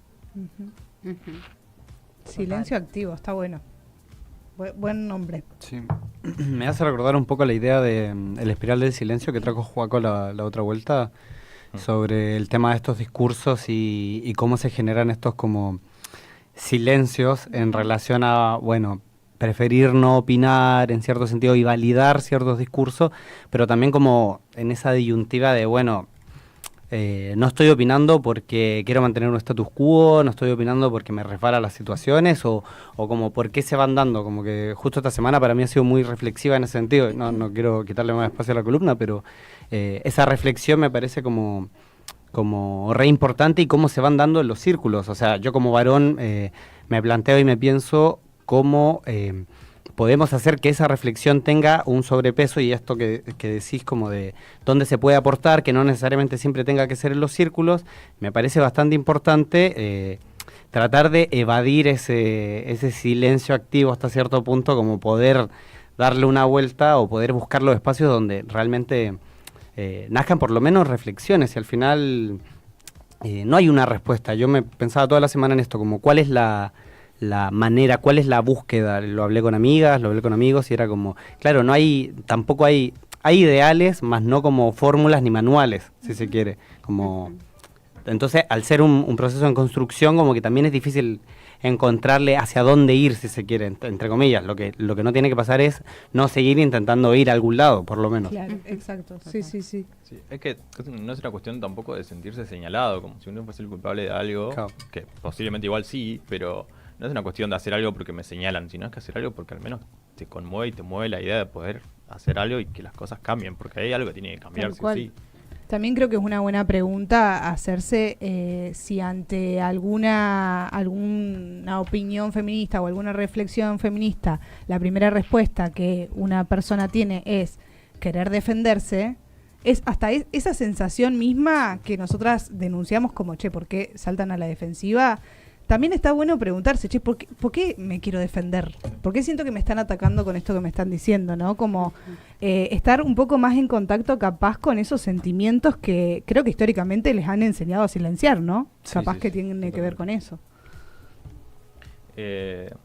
Bueno, igual un poco seguir en esa línea también, porque es como que si bien podemos no ser culpables de algo, porque, no sé, no matamos, no violamos, yo no soy, nunca, no totalmente, bla, bla, bla, bla, bla. Y aunque estemos incluso de acuerdo con los discursos feministas y que estemos como deconstruidos, en la palabra deconstruido, con los diferentes significados que tiene, como que en algún punto tampoco podemos caer en la idea de decir, bueno, yo hice todo esto, entonces yo no soy, y entonces yo soy el que hombre y yo soy el todo lo que está bien, porque no es el punto tampoco y no es la idea, sino que hay que tratar quizás de caer en ser un poco más críticos con nosotros mismos, porque es bastante probable que antes de ir a algún lado, en ese lugar al que fuiste y después de eso, sigas reproduciendo cierta lógica patriarcal. Y hay que hacerse cargo de eso en algún punto. Y no es una cuestión de esto que decías vos, bajar la guardia y decir, capaz no me están atacando a mí, simplemente tengo que agarrar, es decir, escuchar, pedir perdón y repensar cómo no hacer eso que hiciste la próxima vez. Y a veces es tan sencillo como eso. Hay situaciones que son mucho más complejas, pero sí, en el día a día y en lo cotidiano, capaz que es como recaen simplemente tratar de estar presente en algún punto, básicamente, como tratar de salir de ese silencio activo y tratar de simplemente entrar en la parte de la actividad y la acción. Uh-huh.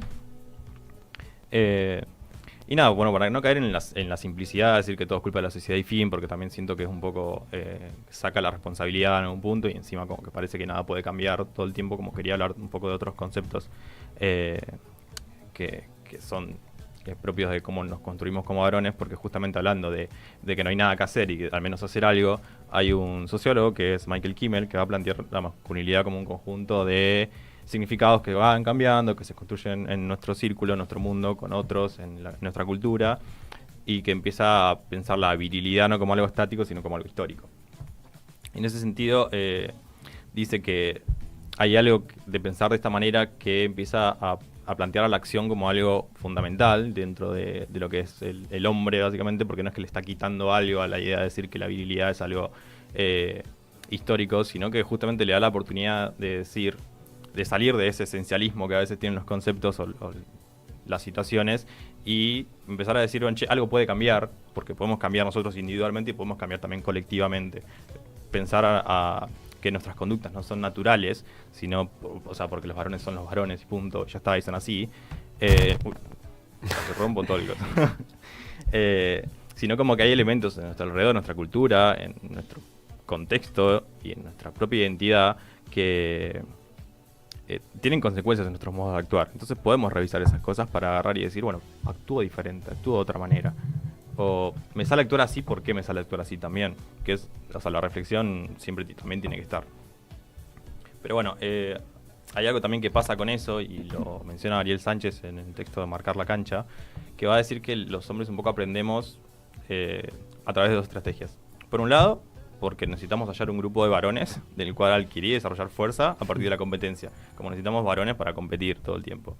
Y después, por otro lado, en ese mismo grupo de varones, hostigar al varón que es más débil, porque es maricón, usa la palabra en el texto, y hace esta evidencia del rechazo a lo femenino, porque no tiene que ver una cuestión del maricón como un rechazo al homosexual, sino con un rechazo a las características que son consideradas femeninas. Claro. El rechazo a las características que son, no sé, al rechazo del uso del poder que te da la sociedad y cómo puede ser que no lo uses, entonces eso genera rechazo.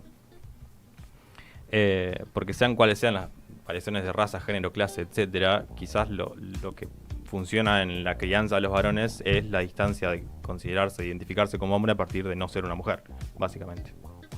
Uy, eso me parece clave. Yo pensaba mucho en ese concepto sobre no necesaria, como la construcción de un algo más no la construcción de no ser algo, literalmente, como en esto mismo, como en estas conductas relacionadas a circunstancias como en relación a los femicidios, a la agresión o todo eso. No es necesariamente la construcción de un varón que no sea eso, sino que eso se dé en relación a construir a alguien que no va a necesariamente circular ese tipo de discursos y acciones, pero no porque no querer serlo, sino porque se va a dar en contrapeso de que uno vaya haciendo algo nuevo, como una construcción real de otro tipo de forma, de esto que estabas mencionando.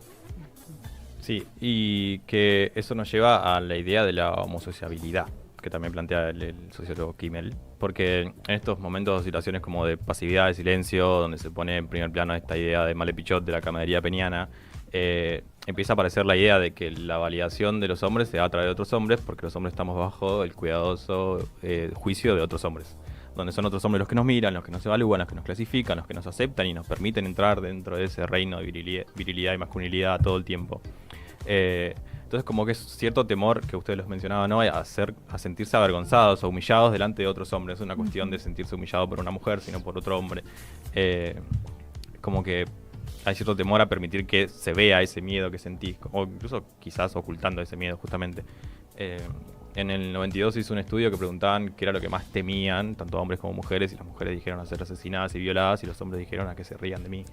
Entonces como que hay un contraste muy grande también en ese tipo de cuestiones, porque nos empieza la validación, ¿no? La evaluación de otro hombre nos hace avergonzarnos, y esa vergüenza justamente es la que conduce al silencio, y no este silencio pasivo. Por eso la columna silencio activo, repito nuevamente, porque es un silencio que permite a otros creer que estamos de acuerdo con eso que está pasando, con eso que está pasando a las mujeres de nuestra cultura, y no solo estamos de acuerdo, sino que los validamos y le damos lugar. Porque en algún punto, ¿qué es ser un varón homosexual? Es no vestirse de cierta manera, no hacer ciertas cosas, no hablar de tal manera, no caminar de tal manera, no mostrar sentimientos, sino ponerse emocional, no exagerar, digamos.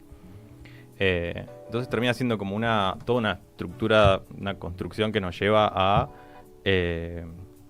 cierta amputación emocional, como que no es necesario que un varón sepa lo que es la frustración, lo que es la tristeza, lo que es ser vulnerable, es sentir el vacío, como que nada de eso importa en algún punto, y ahí es donde los estudios de las emociones o la regulación emocional como que dicen cosas muy interesantes, porque es como que el sistema termina funcionando al tener varones que adhieren a normas tradicionales de masculinidad y que terminan recurriendo a la única emoción que se les valida, se les permite, que es la ira o la agresión. Pensaba también en ese sentido, y por sobre todo porque vos sos docente también, en la importancia de la educación sexual integral, ¿no? Completamente, en sí. este sentido, como para justamente desarmar todos estos estereotipos.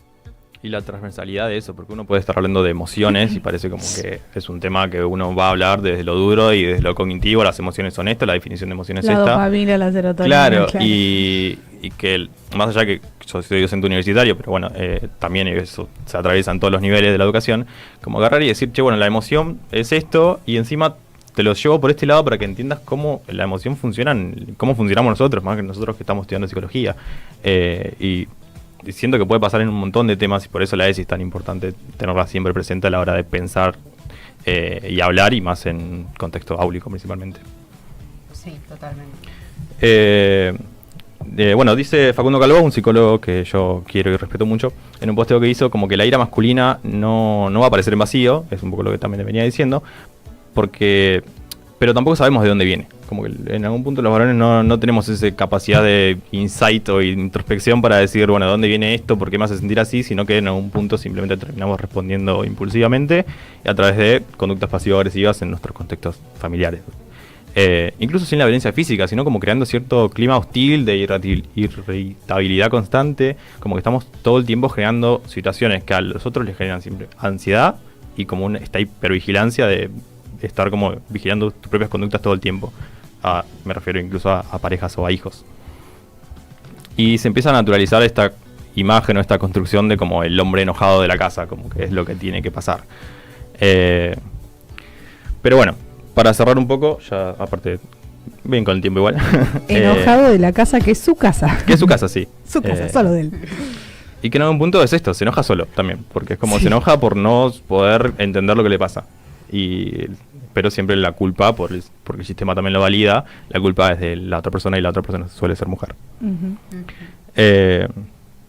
Bueno, si todo esto sucede, si el sistema patriarcal da sus frutos, tanto explícitamente como implícitamente, también es parte de que nosotros tenemos cierta pasividad cotidiana en eso, y también es lo que decía antes, que en algún punto no solo hacemos creer a nosotros que estamos de acuerdo con eso, sino que lo validamos. Entonces como que también la idea de, como varones creo yo, es tener un plan activo, de dejar de ser como ese espectador empático de lo que le pasa a las mujeres, ese agarrar y decir, bueno, estoy de acuerdo con esto que están diciendo, subo esta historia, hago esto, sino como tratar de desarmar esa homosociabilidad y tratar de romper un poco los espacios, como que quebrar esa complicidad que tenemos con los demás, dejar de reírnos de ciertos chistes, cuestionar a un amigo, que a veces simplemente decirle, che, amigo, capaz que esto no, y punto, y no es como tan mucho más complejo que eso en algún punto. Un poco yo iba a eso, como hay un tuit que puso la Inca, que bueno, la adoro, la amo. Ella dice, por supuesto que cuando garpaba a forrear feministas, los streamings forreaban feministas o invitaban misóginos, y cuando deja de garpar cambian el guión. Como a esto me refería también yo, perdón que sea reiterativa, pero bueno, que tampoco sea como su nuevo deber hacer. Claro. Para ser aceptados, ¿entendés? ¿Desde qué lugar? Claro, ¿desde qué lugar lo estás publicando? Lo estás publicando porque cuando te enteraste del caso de Agostina realmente te conmovió. ¿Entendés? Tu cuerpo sintió tristeza, angustia, enojo, o lo que sea que estés sintiendo, o lo ponés porque, bueno, voy a ser parte de la social, fachada, claro, ¿me entendés? Claro. Como... Bueno, también me parece algo para pensar eso, ¿no? Escuchar, que podamos todos escuchar nuestros cuerpos también, ¿no? Como cuando a veces estamos tan perdidos, no sé. Sí, meto un paréntesis chiquitito. Hay una cuenta en Instagram acá que se mueve acá en La Plata, que yo traté de ir el otro día, no alcancé por tiempo, pero que se llama Masculinidades en Duda, que crearon un grupo que se llama Despatriarcalizando, que nada, están a raíz de esto, no solo en este momento, pero se reactivó la página como a modo de eso, de juntarse a reflexionar, a charlar. Los pueden buscar en Instagram como Masculinidades en Duda, donde la idea un poco es reflexionar como cuál podría ser un posible futuro, si se quiere, o cuáles podrían ser diferentes cosas a poder tratar de construir algo nuevo, como empezar a esto, como encontrar espacios de... No te digo espacios seguros, pero sí espacios donde poder charlar y tratar de a poquito ir quitando caretas y pudiendo buscar la forma de transformar. Así que nada, para el que le resuene, está en Instagram Masculinidades en Duda.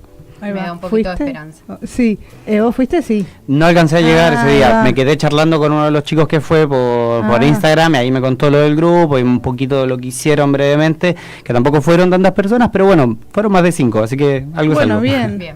Me gustaría ir también para escuchar a ver qué charlan, ahí de oyente. Justo hablaba con mi pareja, que me decía lo mismo, que le daba mucha duda de saber sí, porque de un qué poco trataba, invitamos a hablar, tipo, y para saber qué carajos pasa en la cabeza. Ya les contaremos. Que encima que son grupos que existen hace un montón de tiempo. Sí. En el 2018 hubo un auge de esos grupos, talleres de masculinidades, bla, bla, bla. Sí, hay uno que se llama el Instituto sobre Masculinidades también, que bueno, es de Capital. Mencionó que eran como 98, creo que hay un montón de dispositivos funcionando. Bien.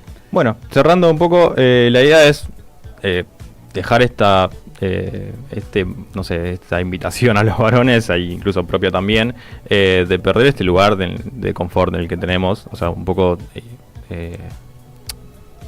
invitarlos a eso, a decir, bueno, vamos a construir nuevas formas de ser varones también, que tienen, para mí hay que empezar por esta idea de sentir distinto, de sentir algo distinto, de poder permitirnos también sentir algo distinto y de acercarnos a los movimientos feministas, a los discursos feministas, porque hoy hablaban de Rita Segato. Capaz estaría bueno leer un poco más a Rita Segato, a Judith Butler, hay un montón de gente en el cual podemos acercarnos y leer y agarrar y decir, y no solo caer en está bueno esto que plantean, sino tratar de apropiarse un poco de eso, pero no del sentido de la apropiación, sino de decir, ¿cómo esto, qué lugar tengo yo con esto? ¿Cómo configurarnos con eso? Claro, y ser activos en ese dejarnos hacer por ese tipo de discursos. Y lo último es que quería mencionar que todos sabemos los nombres de Lucía Pérez, de Diana Zacayán, de Wanda Tadei, de Micaela García, de Araceli Ramos, de Ángeles Rausen y de Agustina Vega, pero también tenemos que saber y no olvidar que fueron asesinadas y abusadas por Matías Farías, Gabriel David Marino, Eduardo Vázquez, Sebastián Wagner, Walter Binader y, por ahora imputado, el único imputado, Claudio Barreriel. Nada, gracias. Muchas gracias, Ese, por tu columna. Silencio activo, un aplauso para él. Este aplauso, hoy yo con mi bueno, se nos está terminando el programa del día de hoy, pero no lo vamos a finalizar. Bueno, me dice Mati que tenemos más tiempo, más o menos, hasta ahí. Bueno, yo lo que igual quiero comentar es que vamos a hacer un pase con Amargas y Obreras, que es el programa que está a continuación de nosotros. Así que bueno, la idea es conversar un poco con ellas, a ver que nos cuenten de qué van a hablar en su programa y también nosotros contarle qué fue un poco lo que estuvimos charlando hoy y tal vez lleguemos a alguna que otra reflexión. Sé que también van a hacer un especial sobre el Ni Una Menos y que también tienen una entrevista, pero obviamente esperemos que aparezcan, claro, a ver si porque capaz les spoileamos todo, nos metemos en un coso. Me encanta que con Melanie y con Esi estamos todos macheados. Ay, no me avisaron a mí. Era Levante Sport. ¿No? Claro. ¿Entienden lo que es eso? A mí no me dijeron. Bueno, Diego quedó ahí. Dando la nota, perdón. Pero estás acorde con el color. Dentro de todo, podríamos decir. Bueno, vamos a escuchar una canción para distender, para relajarnos. Mati me dice que no. Y yo ya no sé qué decir, porque tantas ideas no tengo, pero ¿alguien se quedó? ¿Cómo? Repetime.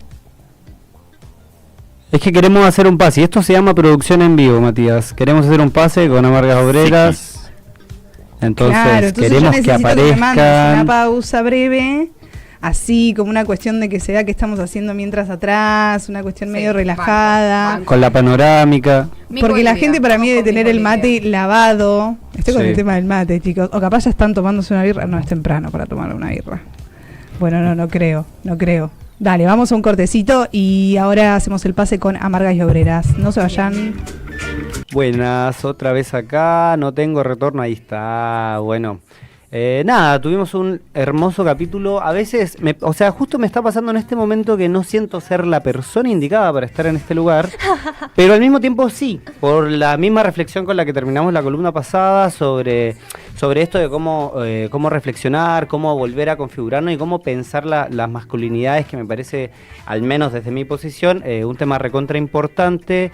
Siento que fue un capítulo muy lindo, estuvo re lindo que nos acompañara Mel, estuvo re lindo que estuviera Ese, Gaia, Mati en la operación, Luis en la producción y todos los demás chicos que ven ahí, que bueno, aguante este equipo, aguante la radio. Y tengo aquí a mi lado a Victoria de Amargas y Obreras, que nos va a contar un poquito de qué va a tratar su capítulo el día de hoy. Bueno, hola, ¿cómo están? Gracias por este hermoso pase. A mí me encanta su programa, debo decirlo. Nosotros vamos a estar haciendo, entiendo que ustedes también lo hicieron, un especial por el Ni Una Menos. Este miércoles estuvimos cubriendo la marcha también un poco. ¡Ay, qué bien! Paseamos por ahí, marchamos, movilizamos con varias compañeras y vamos a estar haciéndole una entrevista a Lucía Rollier, que es en Instagram Lu, abogada feminista, seguro la conocen, que también estuvo participando en la marcha. No obstante, hizo una convocatoria a aquellas personas autoconvocadas que quieran ir y no se sientan seguras o no tengan con quién ir y no quieran ir solas, para que puedan ir en conjunto y movilizar. Así que vamos a estar haciendo esa pequeña entrevista, va a durar aproximadamente 1 hora, desde las 7 a las 8, y de 6 a 7 vamos a estar abocándonos al Ni Una Menos, la historia la historia del movimiento y también cómo se va transformando, ¿no? Año tras año. Seguramente también toquemos esto de las masculinidades, cómo nos sentimos más cómodas, menos cómodas respecto a los varones. Nosotros hemos hecho algo por fuera de cámara alguna que otra reflexión en conjunto. Ahí va. Alguna que otra devolución sobre estas mismas cosas. Es que es un tema bastante como interesante, y creo que lo más importante en este punto es como lograr llegar a hacer esa reflexión, tanto en conjunto como en lo privado, porque nada, me quedo con lo último que decía, eso de que realmente haya como esto de conmoverse, de realmente poder, que si bien nunca va a ser directo, porque obviamente, como decía, no voy a sentir lo que sienten ustedes como mujeres, pero sí poder lograr hacer algo para conmoverme, Sí. y realmente tratar de reconfigurarnos también. Sí, y es muy difícil conmoverse si uno está todo el tiempo a la defensiva también. Entonces como que siento que primeramente es bajar esa guardia y sí repensarse, replantearse, verse a uno mismo, ver a tu amigo, ver al otro, pero eso como que te interpele la situación. Sí, quizás volver a ver el movimiento de Ni Una Menos, las mujeres particularmente, ¿no? Ya que es un movimiento por y para mujeres, al menos desde mi perspectiva, ¿no? Claro. Acá planto mi bandera. Perfecto. Repensarlo quizás en términos de, bueno, ¿hasta dónde queremos que los varones se involucren? ¿De qué forma? ¿Qué reflexiones? Nosotros acá lo hablábamos fuera de cámara hace pocos días, que para mí, por ejemplo, el momento de la marcha es un momento de mujeres, donde todas vamos acompañadas y vamos todas seguras de que al lado tenemos otra mujer. Sí, como que es un día en Es el un que una día. está segura. Tal cual, pero ¿cómo hacemos para que los varones sí se involucren sin dejarnos de sentir seguras, pero también discutiendo lo que hay que discutir, que es ese género el que nos está matando? Porque no todos los varones, pero siempre un varón. Claro. Sí. Yo estoy en un momento bisagra. Yo siempre tuve mucho esa posición, ¿viste? Y de pronto digo como, ok, sí, pero estamos inmersos en un sistema y está bueno como que de los dos lados se involucren, porque al final son ellos los que nos matan. Entonces, si ellos no se involucran en la lucha, ¿qué hacemos? Yo creo que está perfecto que los varones se involucren en la lucha, me parece bárbaro y creo que es por ahí el camino. Me parece también que los días específicos de las marchas, lo que tienen en particular, reitero, es la contención de las mujeres hacia Sí, otras te entiendo. mujeres. Creo que para que un varón tenga que ir a una marcha, primero hay que rever un montón de actitudes. Total. Y un montón de situaciones, como por ejemplo los grupos entre hombres, los chistes solamente de hombres, Total. la complicidad entre hombres. Y para después poder ir a una marcha, hay que reflexionar sobre todo lo anterior. Creo que son primero esos mecanismos los que hay que empezar a romper y a empezar a rever antes de ir solamente para figurar en una marcha. Obvio. Lo mismo con subir una historia, como hay un montón de cosas para hacer. ¿Cuáles hacen?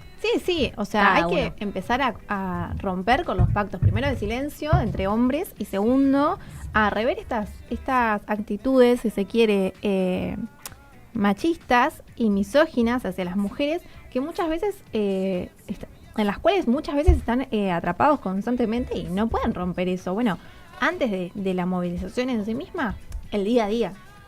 Porque creo que la mayoría de las arranca. mujeres, más allá de lo que suceda, es primero el día a día y después la marcha. Digo, a muchas de las que estamos acá, probablemente alguna que otra marcha no hemos podido ir, pero en el día a día tratamos de Totalmente. hacer ese camino. Bueno, ¿qué pasa que del otro lado no?